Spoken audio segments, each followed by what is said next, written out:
জাতীয় নাগরিক party NCP আগামী 10ই মে দেশের সব উপজেলার জন্য চেয়ারম্যান ও মেয়র পদপ্রার্থী ঘোষণা করবে বলে জানিয়েছেন দলটির মুখ্য সংগঠক উত্তরাঞ্চল সার্জিসাল।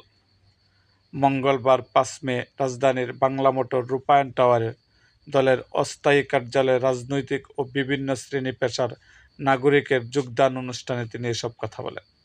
তিনি বলেন, গত 30 এপ্রিলের মধ্যে আমাদের 100টি উপজেলা এবং পৌরসভার উপজেলা চেয়ারম্যান এবং পৌর মেয়র প্রার্থী দেওয়ার কথা ছিল, কিন্তু আমাদের ব্যক্তিগত এবং সামগ্রিক কিছু সমস্যার কারণে আমরা তারিখটি পিছিয়ে নিয়েছি।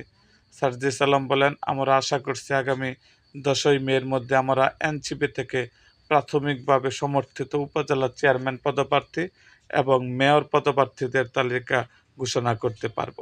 সার্জিস আলম বলেছেন, এ মাসের মধ্যে 7টি সিটি কর্পোরেশনে এনসিপি সমর্থিত মেয়র পদপ্রার্থীদের নাম আমরা ঘোষণা করব।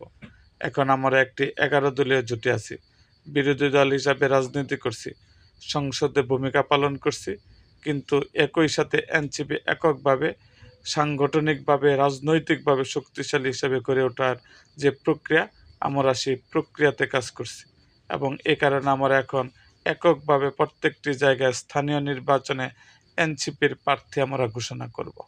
তিনি আরও বলেন, বিএনপির পক্ষ থেকে আবারও স্থানীয় সরকার নির্বাচনকে ঘিরে টালবাহানা করে পিছিয়েছে 2027 সালের ডিসেম্বরে নেওয়ার পরিকল্পনা করা হচ্ছে।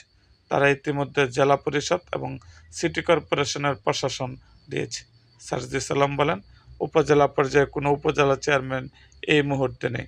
তারা আবার তাদের পূর্বে ক্ষমতাসীনদের মতন ক্ষমতাকে কুক্ষিগত করার যে পায়চারা, সেই পায়চারা শুরু করেছে। শুনতে পাচ্ছি তারা নাকি উপজেলা পরিষদ বিলুপ্ত করার চেষ্টা করছে। এই ধরনের ক্ষমতাকে কুক্ষিগত করা তাদের জন্য হিতে বিপরীত হবে। এই জন্য আমরা আহ্বান করব, সিটি কর্পোরেশন এবং উপজেলা ও পৌরসভা নির্বাচন এবছরের মধ্যেই দিতে হবে। এরকম আরও ভিডিও পেতে এবং রাজনৈতিক অঙ্গনের নানা ঘটনা ও ইতিহাস জানতে আমাদের মুক্তাগাছার ইতিহাস মিডিয়া ইউটিউব চ্যানেলটিকে সাবস্ক্রাইব করুন এবং পাশে থাকা বেল আইকনটি বাজিয়ে দিন।